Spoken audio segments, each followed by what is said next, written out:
Et si tout ce qu'on pensait savoir sur la frontière du système solaire était faux? Deux sondes lancées en 1977 ont atteint cette limite et ont découvert quelque chose d'impossible. Une frontière plus loin que prévu, une forme totalement différente et un espace qui ne respecte aucune de nos lois attendues. Alors, qu'est-ce que la NASA a vraiment découvert là-bas? Quand Voyager 1 et Voyager 2 ont été lancés en 1977, leur mission devait durer 5 ans. Aujourd'hui, presque 50 ans plus tard, elles sont toujours actives à plus de 20 milliards de kilomètres de la Terre. Mais voici les trois grandes questions auxquelles cette vidéo va répondre. Où se trouve vraiment la frontière du système solaire? À quoi ressemble-t-elle réellement? Et pourquoi les scientifiques se sont complètement trompés? Et surtout, tu vas découvrir les 7 découvertes qui ont bouleversé notre compréhension de l'espace. Pendant des décennies, les scientifiques étaient persuadés de connaître la limite du système solaire. Ils avaient les équations. Ils avaient les simulations. Ils avaient même des modèles en 3D extrêmement précis. Tout pointait vers une frontière située entre 90 et 100 unités astronomiques. Pour te donner une unité astronomique, c'est la distance entre la Terre et le Soleil. Donc on parlait déjà de distances gigantesques. Mais en 2004, quelque chose ne colle pas. La sonde Voyager 1 détecte une zone étrange, le vent solaire. Ce flux de particules venant du Soleil commence à ralentir brutalement. C'est ce qu'on appelle le termination shock. Premier indice qu'on approche de la frontière. Mais le problème, c'est que cette frontière n'est pas là où elle devrait être. Les années passent, la sonde continue d'avancer, et toujours rien. Puis finalement, en 2012, la confirmation tombe. Voyager 1 franchit la limite à 121 unités astronomiques. Pas 100, pas 110, mais 121. C'est plus de 2,4 milliards de kilomètres d'écart avec les prédictions. Silence dans la communauté scientifique. Parce que là, ce n'est plus une petite erreur, c'est une remise en question complète. Alors qu'est-ce que ça veut dire? Deux possibilités.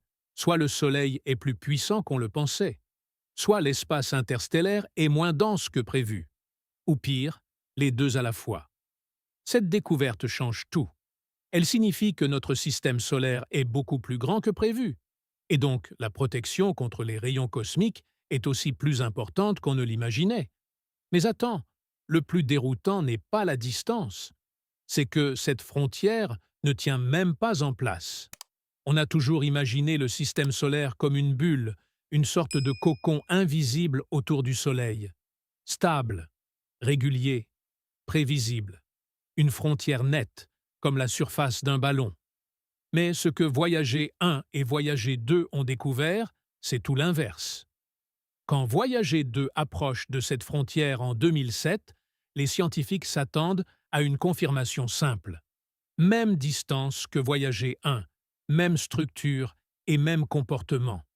Mais elle traverse la limite des 10 unités astronomiques plus près du Soleil. C'est énorme. Pour te donner une idée, ça représente environ 1,5 milliard de kilomètres de différence. Donc déjà, une chose devient claire. La frontière n'est pas sphérique. Elle est déformée. Comme si quelque chose appuyait dessus d'un côté. Le Soleil n'est pas immobile. Il traverse la galaxie à plus de 800 000 km par heure. Et ça change tout. Parce que ça signifie que l'espace interstellaire agit comme un vent. Un vent invisible, mais réel. Le résultat est qu'à l'avant, la frontière est compressée. Sur les côtés, elle est déformée, et à l'arrière, elle s'étire comme une queue. Le système solaire ressemble plus à une comète qu'à une sphère. Mais même ça, ce n'est pas encore le plus perturbant. Les scientifiques pensaient que cette structure changeait lentement sur des années voire des décennies.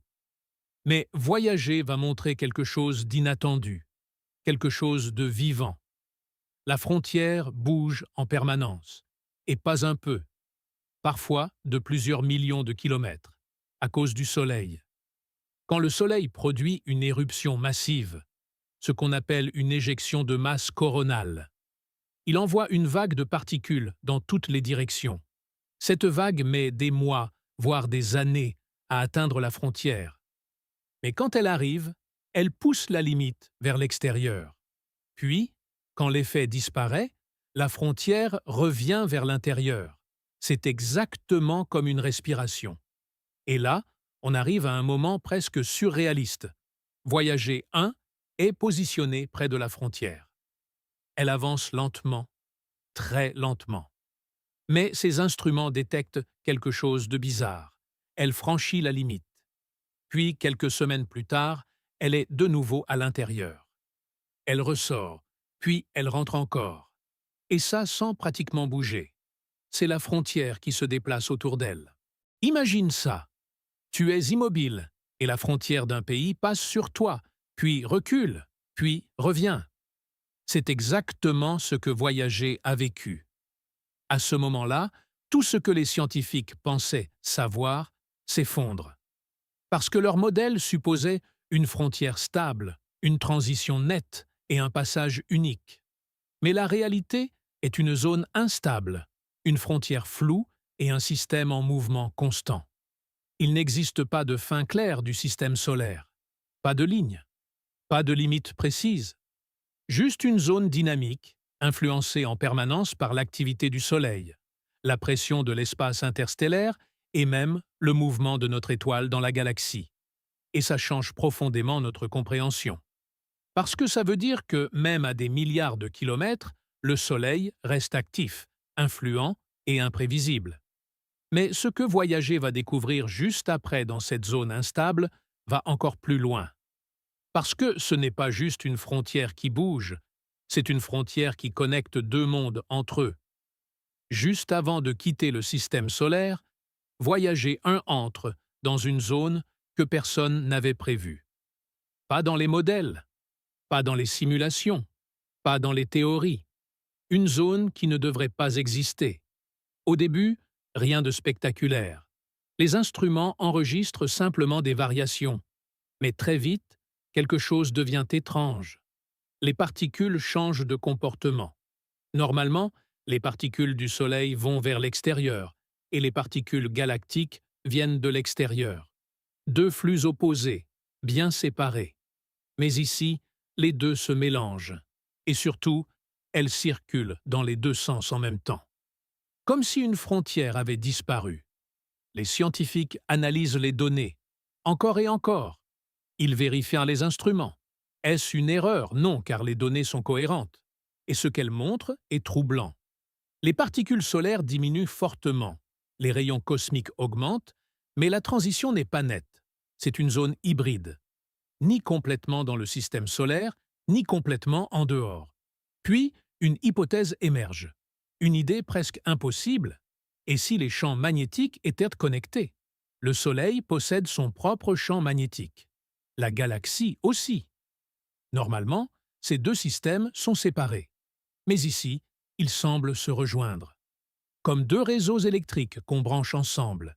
Et quand ça arrive, les particules peuvent circuler librement. Dans les deux sens, sans barrière, sans résistance. Les scientifiques donnent alors un nom à ce phénomène. Le Magnetic Highway. Une autoroute invisible. Un passage direct entre le système solaire et l'espace interstellaire. Et sur cette autoroute, les particules voyagent librement. C'est comme si la frontière n'était plus un mur, mais une porte ouverte.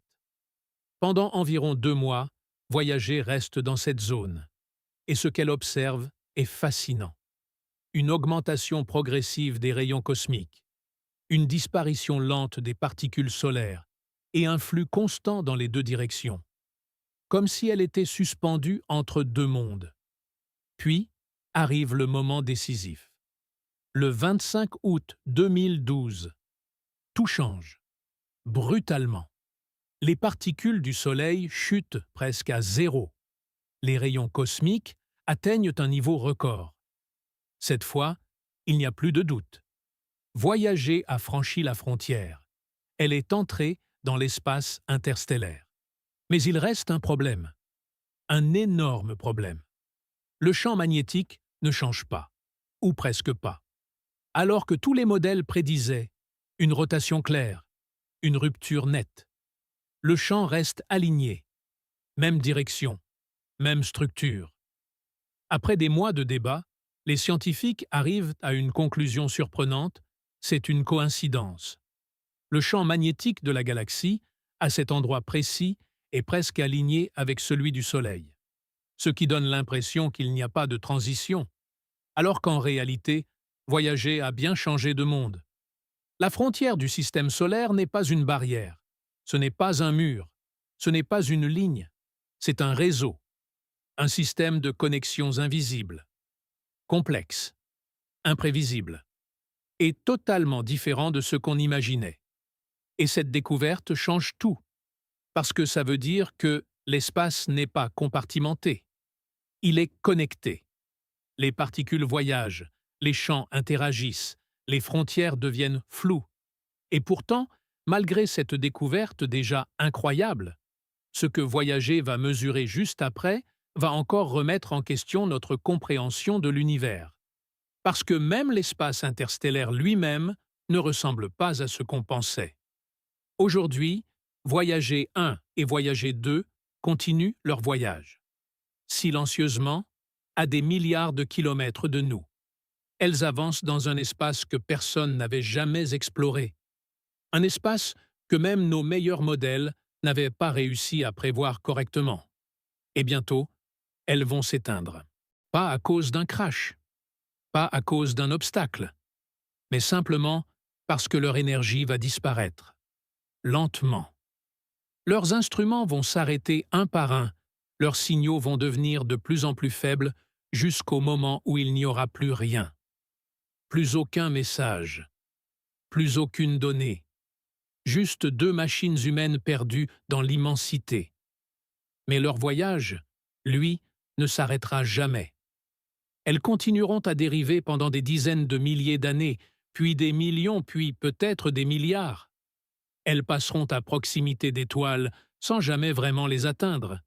Elles traverseront des régions de la galaxie que nous ne verrons jamais. Et attaché à chacune d'elles un message. Un message gravé dans le métal. Une tentative presque naïve, mais profondément humaine, de dire « nous étions là ».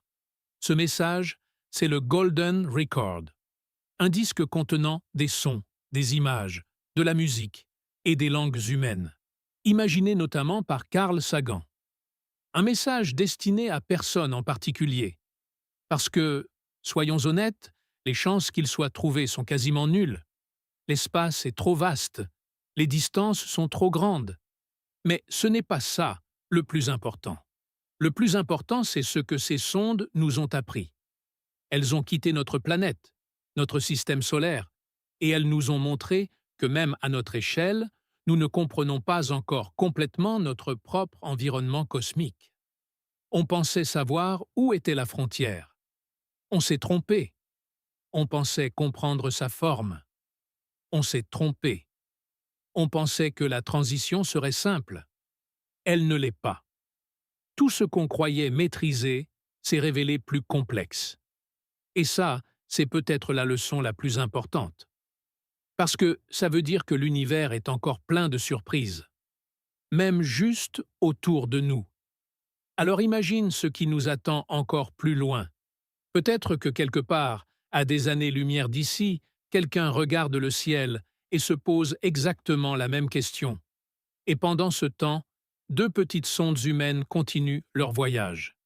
Dans le silence, dans le froid, dans l'obscurité, transportant avec elles la preuve que, pendant un instant dans l'histoire de l'univers, une espèce a levé les yeux vers les étoiles et a décidé d'aller voir ce qu'il y avait au-delà.